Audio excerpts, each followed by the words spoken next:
자, 이제 우리가 2편은 이제 20번까지인데요. 11번에서 20번까지 문제는, 여기는 오히려 이제 조금 보험 약관이나 보험 법규 이런 부분들이 들어가 있기 때문에 여러분들이 좀 암기를 하셔야 돼요. 그리고 의외로 내용은 그렇게, 어렵지 않습니다. 그러니까 여러분들이, 같이 문제를 제가 풀어보시면서 이런 부분들 꼭 기억해야 된다라고 하는 부분들, 암기하시면서 문제를 풀어보시고 여러분들이 그동안 하셨던 내용들을, 마찬가지로 정리하는 차원에서 문제를 풀어보시면 좋겠습니다. 자, 11번 보험 설계사에 대한 설명으로 틀린 거 고르는 문제입니다. 우리가 이제 설계사 관련해서는 기본적으로 등록, 그다음에 말소, 이런 것들 내용이 나오는데요.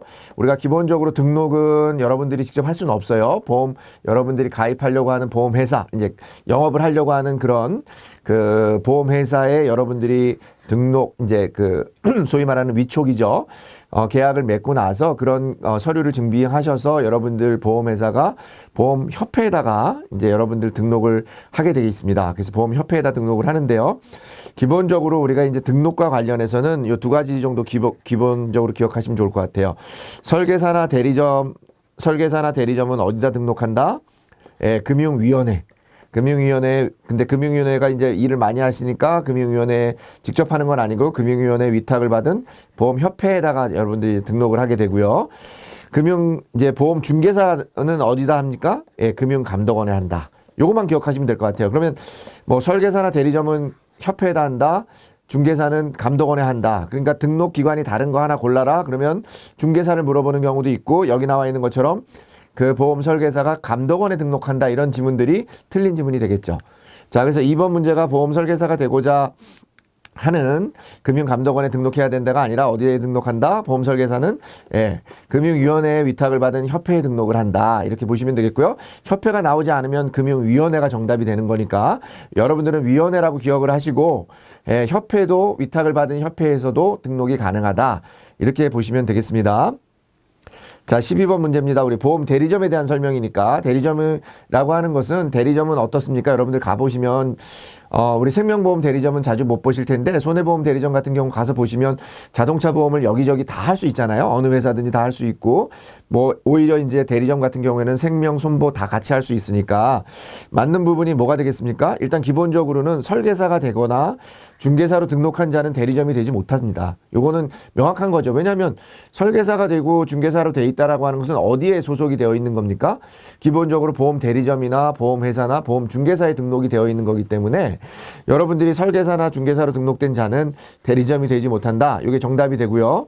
그러면 보험 대리점은 생명보험과 손해보험을 겸업할 수, 당연히 아까 말씀드린 것처럼 대리점이라고 하는 것은 상품을 크로스해서 판매할 수 있도록, 교차 판매할 수 있도록 허용된 그 점포가 대리점이 되겠습니다. 그래서 대리점은 여러 생명 손해보험 회사와 계약을 맺고 보험 모집을 할 수 있다. 기억하시면 되겠고요. 보험 대리점은 보험 계약자를 위해 계약을 체결하는 게 아니라 계약자를 위해 체결하는 게 아니라 누구를 위한 겁니까? 보험 대리점은 보험 회사를 위해서 보험 계약의 체결을 대리하는 그런 주체가 되겠습니다. 모집인이 되겠습니다. 그런 부분 같이 기억하시면 되겠고요. 자, 생명보험 공정경쟁 질서 유지에 관한 협정. 우리가 그냥 일반적으로는 협정에 관한 부분인데 협정에 대한 그런 내용에 대해서는 누구의 인가를 받는 거냐면 금융위원회의 인가를 받아 시행하고 있습니다. 자, 이 부분은 여러분들이 협정과 관련해서는 금융위원회, 아까 보험사기와 관련해서는 금융감독원 이렇게 기억하듯이 생명보험 공정경쟁 질서 유지에 관한 협정에 대한 요 내용에 대해서는 금융위원회의 인가를 받아 시행하고 있다. 맞는 지문이 되겠고요. 2번 같은 경우에는 우리가 일반적으로 제재금은 100만 원입니다. 200만 원이 아니라 100만 원이고요. 그 다음에 그 특별이익을 제공하는 경우는 이게 굉장히 위험한 제도이기 때문에 강하게 처벌을 하고 있습니다. 그래서 제재금이 3천만 원입니다. 그러니까 우리가 통상적으로 4천만 원이라고 하는 금액을 부과하는 거는요, 생명보험협회에서 거의 없어요. 4천만 원이라고 하는 단어는 나오지 않습니다. 근데 우리가 이제 증여세, 비과세, 그러니까 증여세 같은 경우에 우리가 증여금, 그러니까 장애인의 어떤 증여 관련해서는 장애인에 대해서는 증여세에 대해서 연 4천만 원에 대해서는 비과세를 허용하고 있다. 그때 4천만 원이 한 번 딱 나옵니다. 아시겠죠? 그러니까 4천만 원과 관련해서는 일반적으로 없는 지문이니까 제재금이든 벌금이든 4천만 원이 나오면 그것은 틀린 지문이다. 이렇게 기억하시면 되겠고요. 특별이익에 대해서는 우리가 얼마라고요? 예, 3천만 원의 제재금을 특별히 부과하고 있고요. 일반적으로 다른 뭐 승환개혁이나 무자격자 모집이나 이런 부분들에 대해서 계약을 모집을 위반한 경우에 대해서 제재금은 얼마라고요? 예, 통상적으로는 100만 원이다. 그러니까 여러분들 머릿속에 뭐만 기억하시면 되겠습니까? 100만 원. 그리고 특별 이익에 대해서만 3천만 원의 제재금을 부과하고 있다. 그 다음에 경쟁 질서 유지에 관한 협정에 대해서는 뭐하고 관련이 있다? 금융위원회와 관련이 있다. 그럼 보험 사기는 뭐하고 관련이 있다 그랬습니까? 금융감독원과 관련이 있다. 이렇게 기억하시면 되겠습니다. 자, 우수인증 설계사는 반드시 나오는 시험 문제인데요. 이번 3월 달에는 약간 우리가 평상시에 보는 지문과 다른 게 나왔습니다. 근데 여러분들 그런 지문들은 굳이 기억할 필요는 없고요. 맞는 거 고르는 문제 중에 불안전 판매 비율이나 어떤 민원 비율 같은 경우는 반드시 0%여야 된다 그랬어요. 한 건도 없어야 된다. 이렇게 얘기를 했었고, 그 다음에 우수인증 설계사 같은 경우는 우리가 인증기간 중에 청약서 명함 등의 사용해서는 안 된다라는 부분인데, 당연히 우리가 인증기간 중에는 명함 등의 이런 부분들을 우리가 로고로 사용할 수 있게 되어 있습니다. 그런 부분들이 혜택이에요. 별도의 혜택이 없습니다. 우수인증 설계사라고 해가지고 뭐 시상금을 주거나 포상금을 주는 제도가 없습니다. 그냥 명함 등의 이런 부분들의 로고를 우리가 사용할 수 있어서 고객들과의 신뢰를 줄 수 있는 게 가장 큰 장점인데요. 그런 부분들을 우리가 사용할 수 있게 되어 있다. 이렇게 보시면 되겠고요. 로고 사용이 가능하다라는 부분이고, 자, 2021년 기준으로 생명보험 우수인증 설계사의 숫자가 1만 명을 넘어섰다. 그만큼 많이 부여를 하고 있다. 여러분들이 같이 기억하시면 되겠고요. 이런 숫자들 잘 모르는 용어들이 나오게 되면 여러분들이 일반적으로는 틀린 지문으로 나오지는 않습니다.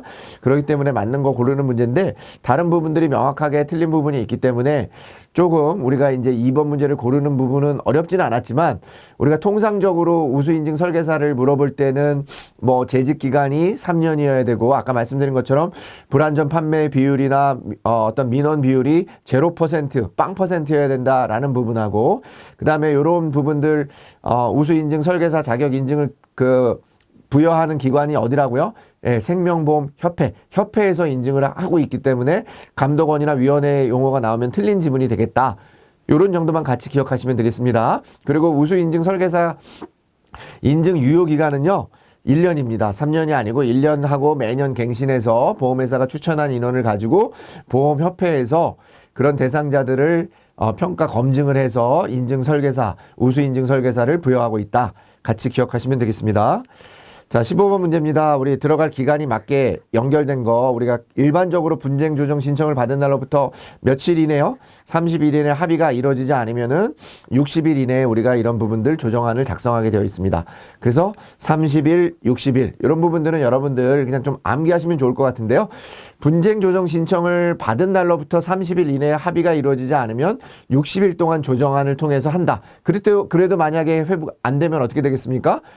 예, 여기 나와 있는 것처럼 분쟁조정위원회에서 이제 우리가 그 조정안을 이제 심의하고요. 그래도 만약에 나는 그걸 받아들이지 못한다 그러면 여러분들이 사법심판을 받게 되는 우리가 재판이나 이런 심판, 법원에 그런 심판을 내게 돼 있습니다.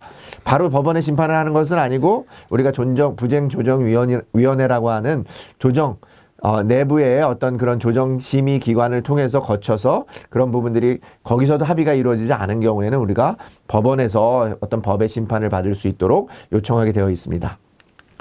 자, 생명보험협회 비교공시 항목에 해당하지 않는 거. 자, 이런 부분들 생명보험협회니까 이런 부분들은 보험회사만의 어떤 내용들이 아닌 거. 예, 일반적으로 공시율이나 해지 환급금 이런 비율들에 대한 부분들은 비교공시에서 우리가 계약자들이 보험 상품을 가입할 때 판단할 수 있도록 그런 정보들을 제공하고 있습니다. 약관 같은 것들은 그냥 보험회사 자체적으로 만들어지는 부분이기 때문에 이런 부분들을 공시 항목에 넣어서 주요 공시 항목에 넣어서 운영하고 있지는 않다. 이렇게 기억하시면 되겠습니다. 자, 이런 부분들 여러분들이 문제 푸는 방법은 우리가 일반적으로 비교해서 내가 다른 회사하고 다른 보험회사의 상품하고 비교해서 내가 그 상품을 가입해야 되겠다. 이런 느낌을 받으려면 뭔가 이율 같은 부분이 돼야 되고, 내가 만약에 해지를 했으면 이 회사가 좋을까, 저 회사가 좋을까, 이런 비교가 되는 내용들은 당연히 생명보험협회에서의 비교 공시 항목이 되는데요. 그냥 내부적으로 보험 약관 같은 거 비교해서 뭐 어떤 부분이 좋을 수 있겠습니까? 여러분들 약관 같은 것은 굉장히 또 내용이 많기 때문에 그런 부분들을 생명보험협회에서 우리가 비교 공시해가지고 이런 내용 중에 뭐가 좋고 뭐가 나쁘다라고 하는 부분들을 비교할 수가 없습니다. 그거는 회사마다 호불호 또는 강조가 있어야 되고, 그건 의무적으로 이제 공시를 해야 되는 내용들이기 때문에 그런 부분들에 대해서는 생명보험협회에서 비교 공시하지 않는다. 같이 기억하시면 되겠고요. 제가 지금 설명드린 부분까지도 잘 이해가 안 되시는 부분들은 그냥 생명보험협회의 비교 공시 항목에 해당하지 않는 거, 보험약관, 이건 해당하지 않는다. 이렇게 같이 기억하시면 되겠습니다. 자, 보험 민원에 대한 설명으로 옳은 거. 자, 우리가 아쉽게도 보험 민원이 가장 높습니다. 민원 중에 차지하는 비중이 가장 높습니다. 가장 높다, 가장 이런 표현들이 물론 틀린 지문에 많이 나오는데요. 여기서는 정답 지문에 해당하겠습니다. 그래서 여러분들이 금융 민원 중에 보험업권이 차지하는 비중이 가장 높고요. 소비자는 민원 발생 시 금융감독원에 직접 신청할 수 없다가 아니라 직접 신청할 수 있습니다. 여러분들이 여기서 직접 신청할 수 있는 부분은 금융감독원이나 소비자원에 직접 신청할 수 있고요. 보험 민원이 발생할 경우에는 보험협회에 접수할 수 있는 게 아니라 어디다 접수할 수 있다고요? 보험 민원은 금융감독원이나 한국소비자보호원, 그리고 아니면 여러분들이 직접적으로 여러분들이 보험에 가입하신 회사에 접수할 수 있습니다. 그러니까 민원을 접수할 수 있는 곳이 어디라고요? 협회가 아니라 회사, 금융감독원, 한국소비자보호원, 이렇게 여러분들 세 군데에 직접 신청할 수 있고요.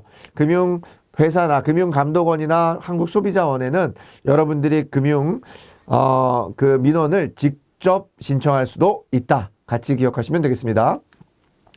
다음 보기에 들어갈 알맞은 단어는 무엇인가? 피상속인의 사망으로 인하여 지급받는 보험금으로 상속인이 계약에 따라 받는 것은 뭐하고 관련이 있습니까? 당연히 자기가 낸 보험료가 아니니까 부모님이 내주거나 피상속자가 내준 거니까 피상속자가 내주고, 그런 피상속인의 사망, 그러니까 부모님의 사망으로 내가 만약에 보험금을 받는다 그러면 뭐에 해당합니까? 그것은 상속재산으로 우리가 간주한다.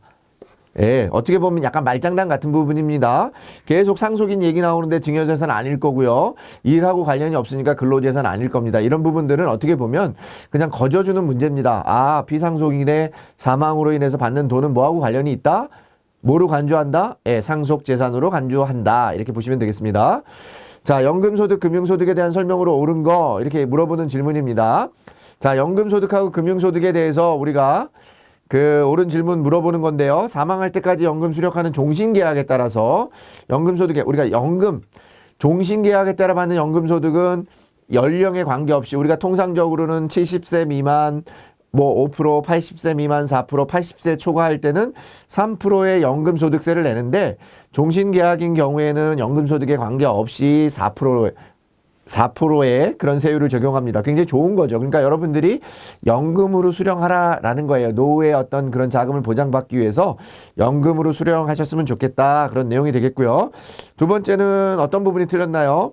비과세 또는 분리과세 소득을 포함한 금액이 2천만 원이 아니라 이 비과세나 분리과세는 제외하는 거겠죠. 당연히 제외하고 2천만 원을 넘을 경우에는 금융소득에 대해서 종합과세합니다. 2천만 원이 기준인데 그 2천만 원에는 비과세 또는 분리과세가 포함되지 않는다. 보시면 되겠고요.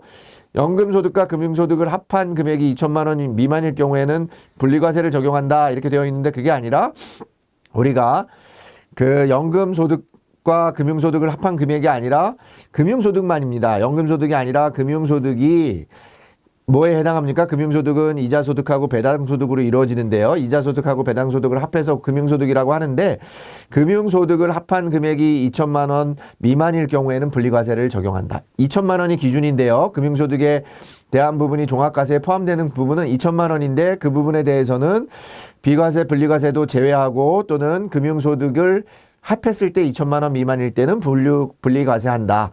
분류과세가 아니라 분리과세하는 거고요. 분류과세 되는 것은 우리가 양도소득하고 퇴직소득, 양도소득, 퇴직소득만 분류, 처음서부터 우리가 종합과세에 해당하지 않는다. 이렇게 기억하시면 되겠습니다. 자, 2편의 마지막 문제인데요. 소득별 과세소득 분류가 맞게 연결된 거. 우리가 저축성 보험의 보험 차익은 연금소득이 아니라 당연히 저축성이니까 이자소득이 되겠죠. 그죠? 그 다음에 보험설계사의 모집수당은 뭡니까?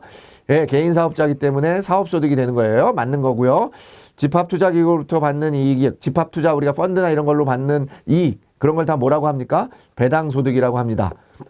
자, 그래서 여러분들이 보험설계사의 모집수당, 여러분들이 이제 아마 들어가시면 여러분들이 받는 소득에 대해서는 개인 사업자로서 사업소득으로 여러분들이 그 다음에 5월에 그 종합소득을 신고해야 된다라고 보험회사로부터 이제 아마 교육을 받을 겁니다. 그래서 그 사업소득이라고 하는 거 어떻게 보면은 가장 그 어려운 부분은 아니죠. 그죠? 근데 우리가 보험 설계사에 대한 그 세제에 관련된 시험 문제는 반드시 나오는 부분이기 때문에 여러분들이 같이 기억하시면 좋겠습니다. 자, 우리가 2편에서는 여러분들이 기본적인 원리를 물어보는 부분하고 보험 설계사에 대한 부분, 그 다음에 언더라이팅이나 아니면은 여기 나와 있는 것처럼 세제 관련 부분들이 여러분들 시험 문제 좀 자주 나오는데 생각보다 여러분들이 세제나 이런 부분들은 거부감이 좀 있어요. 그렇지만 시험에 자주 나오는 부분들에 대해서는 이렇게 어떤 범위가 정해져 있기 때문에 여러분들이 다 이해를 못 하신다고 하더라도 여러분들이 그러한 숫자들을 암기하신다 그러면 충분히 문제를 푸시는 데는 어려움이 없다. 이런 좀 말씀 좀 드려보겠습니다. 자, 이상으로 2편 강의를 마치도록 하겠습니다.